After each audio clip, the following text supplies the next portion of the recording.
Okay, so it's very cold here, but what is not cold is this thing. This is called, I'll tell you the name. You can see the b-roll obviously, and you have to guess what's the price of this phone. You're getting 5 seconds to guess the price and comment it down below. 5, 4, 3, 2, 1. So this thing right here is the Itel S23 Plus, not the Samsung S23 Plus. This is a pretty hyped up phone now in early 2024, and we're gonna see if this actually deserves that much of hype.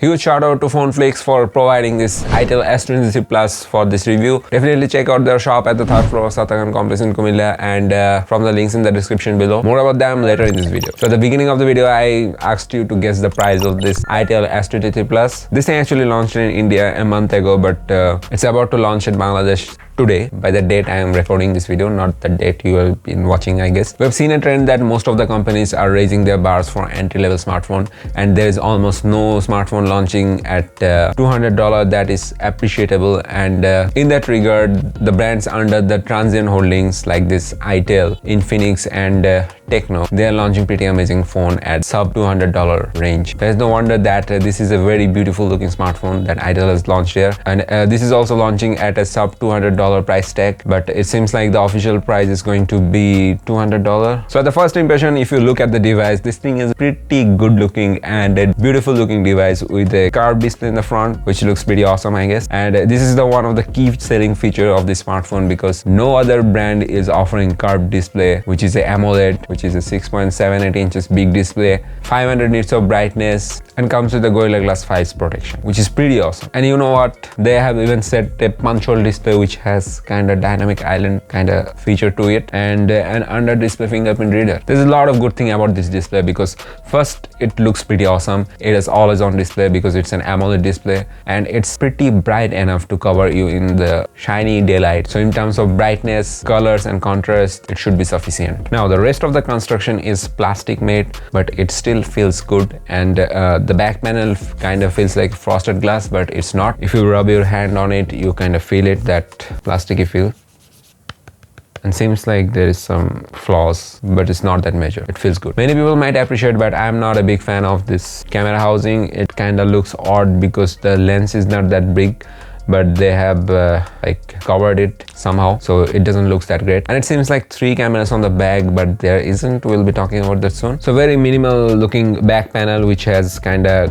glassy pattern to it, which looks pretty awesome, I guess. And there is written super on the back. On the camera housing, it's written ultra matrix lens. I don't know what does that mean, but it's written there. If you look at the bottom, we can find the SIM tray, which is a dual SIM card tray. Next to that is the microphone. Next to that is the USB-C. No smartphone should come without the USB-C type connector, but unfortunate but true is that this connector supports USB 2 speeds and also supports OTG, which is nice. And next to that is the single firing speaker. It doesn't comes with the stereo speakers, but that's forgivable, I guess. On the right side, we have the volume rockers and the power button. The placement is right though, but they are pretty sharp, so if you're using it without any case, that's kind of gonna feel bad on your hand. On the top, there is beautifully written designed by Itel, which is a nice design touch, and also recognizes that this is a phone by Itel. Subtle thing, but nice. On the left side, there is nothing, obviously. In terms of RAM-ROM configuration, this thing has 2 configurations. One is 4GB RAM with 128 gigs of storage,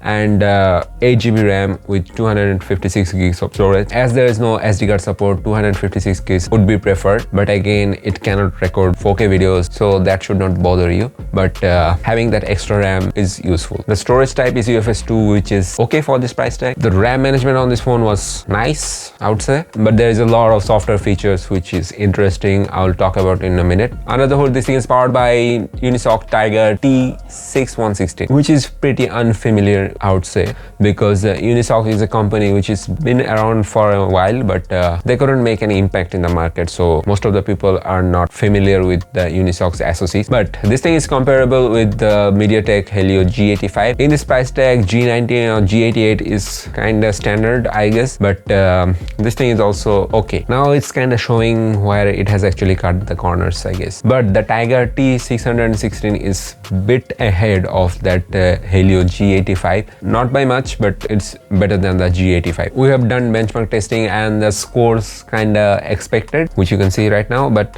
nothing's impressive actually. We have also done CPU throttling test, and the thermals feel solid. One thing I really appreciate about this device is that it is a pretty slim one. It's below 8mm thick, and it's pretty lightweight also. 178 gram is crazy lightweight for a smartphone this big, and the weight distribution is quite nice, so it's gonna give you a good feeling on the hand. Inside this not so beautiful looking housing, there are two cameras, one of which is a 50 megapixel camera with autofocus, and another one is a 0.08 megapixel auxiliary camera. I don't know what is that used for, but it's there. And the third circle is actually the flashlight. Pretty smart implementation of this design.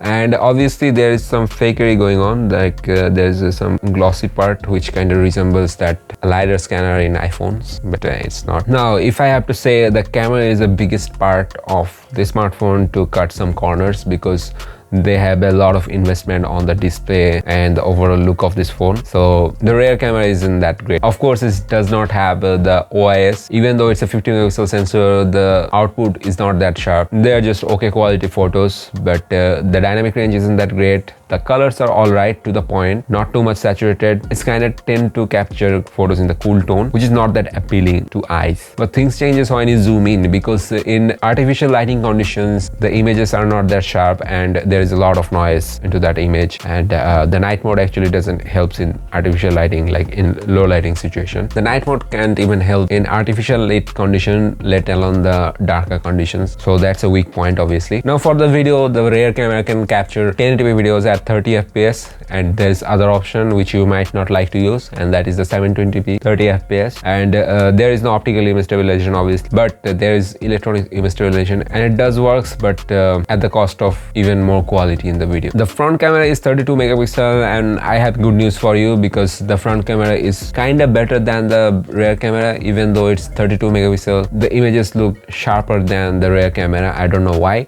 and it's less noisy than the rear camera. So that's the thing. And the front camera can capture videos at 1080p. For power, this thing has come with a 5000 milliamps battery with 18 watt charger that comes in the box, which is nice. Well, it's a 5000 milliamps battery, and the chipset isn't that powerful or power hungry, so it kind of gives a good backup in terms of the battery. And the charge is 18 watt only, so it will kind of take some time to top it up. Now it has all the necessary sensor to back you up if you want a game or anything else. The fingerprint sensor is an optical one, but it's kind of accurate and not that snappy, but it does the job. And there is also facial recognition option, which is software based, not that much reliable, but there you can see the dynamic bar, which kind of tells you that if your face is recognized or not. That brings us to the funky software feature that this phone features. They're calling their UI the Itel OS, that is based on Android 13, and it's also called Itel OS 13, but it matches pretty closely with other Transsion Holdings phones like the Techno and Infinix. And if you have seen that HiOS on the Techno phone, it's pretty similar with that, and definitely it's resemble the MI UI you have been seeing on the Xiaomi phones. At the first glance, the UI looks pretty smooth and clean, and obviously the display plays a role here because it looks pretty beautiful. Even though the display is not the snappiest one, it only supports 60 Hz. The touch response is okay, but it can't give you that snappy feeling you get with a bit expensive phone, but that's forgivable. Now there is a lot of customization option about the gestures on this phone. Like most of the Chinese phone, if you swipe left, you'll get this panel where you will get inappropriate news contents and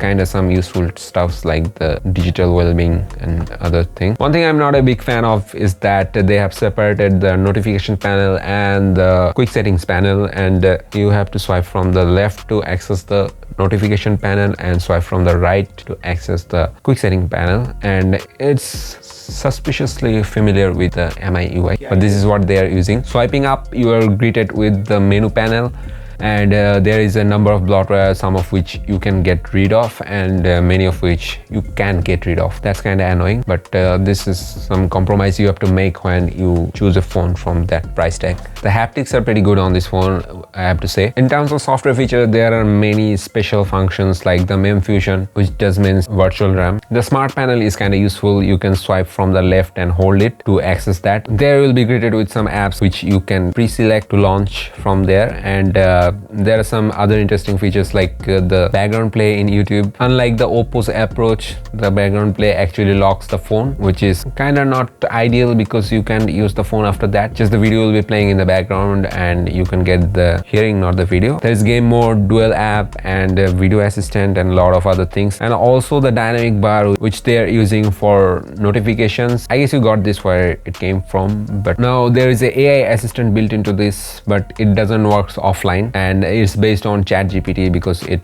gives you the answers from ChatGPT, but it's not like talking to ChatGPT. Like it's a chatbot, so we actually have a conversation with the ChatGPT which remembers what we are talking about. But this AI assistant, which is called Ivana, so Ivana doesn't remember what you are talking about, so that's kind of annoying, but it works based on the ChatGPT and it fetches answer from the ChatGPT, which is kind of interesting. For the connectivity, it has Bluetooth 5.0 and 5 GHz Wi-Fi. It doesn't have a lot of bands, but it should cover you well. If you want to buy this phone at a brand new condition, this will cost you around 20,000 TKs, which translate into $200 US, but you can get it much cheaper at a refurbished shop like Phoneflix. Phoneflix is a shop by my friend Yassinuddin Jisan at the 3rd floor Satakan complex.